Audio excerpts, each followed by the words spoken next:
जब सुने के होई भोजपुरी गाना बस बजे के चाहे गाना।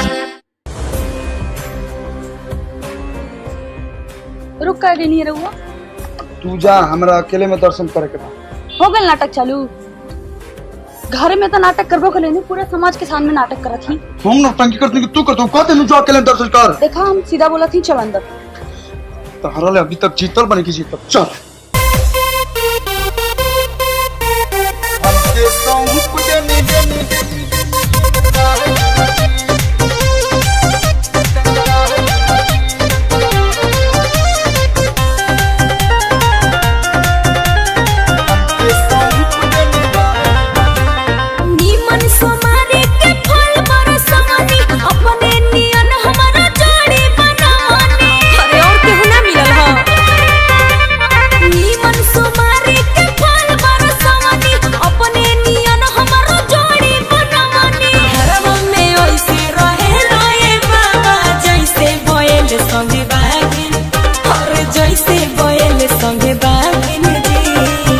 हमरो दुख सुनिए भोलेनाथ। अरे अपने तये बाबा नाग रखली हनी, अपने तये बाबा नाग रखली हनी, हमके सौंप देनी ना जी। अरे अपने तये बाबा नाग रखली हनी, हमके सौंप देनी ना जी।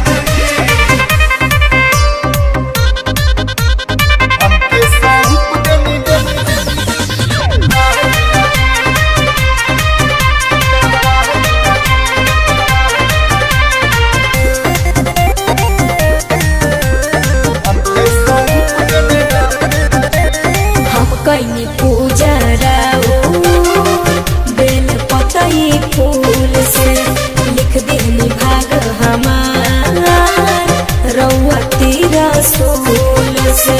तुम्हारी बूटी के लिए फल देनी हो जा।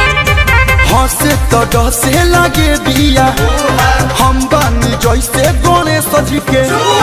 गौरा जी खुश बाड़ी रौरा के पाके, हम ही करहिया भागिन।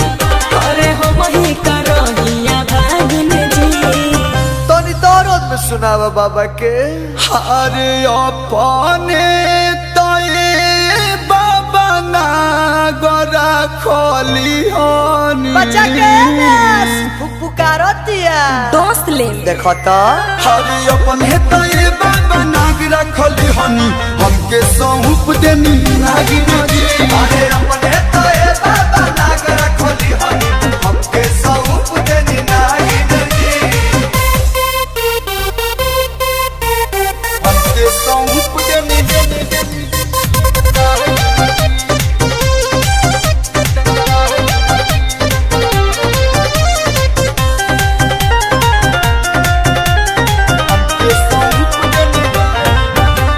शादी बेरी छती सो गुनावा मिलल गोड़ी तागड़ा, अब तो रहेला खाली छती सौ के आंकड़ा। हमेशा लड़ते रहेले देखो तो। सुख बाकी दुख साथी बादे उजाला, हमें हर पीड़ित बानी कदीना। पलू के पलू में बांधे से बढ़िया रहती भोले बोए रागिन। अरे रहती भोले बोए रागिन जी। अरे अपने तये बाबा पोसले लगे हुआन। धामी नहीं का। अरे अपने तये बाबा पोसले लगे हुआन, हमके खाना देला नागिन जी।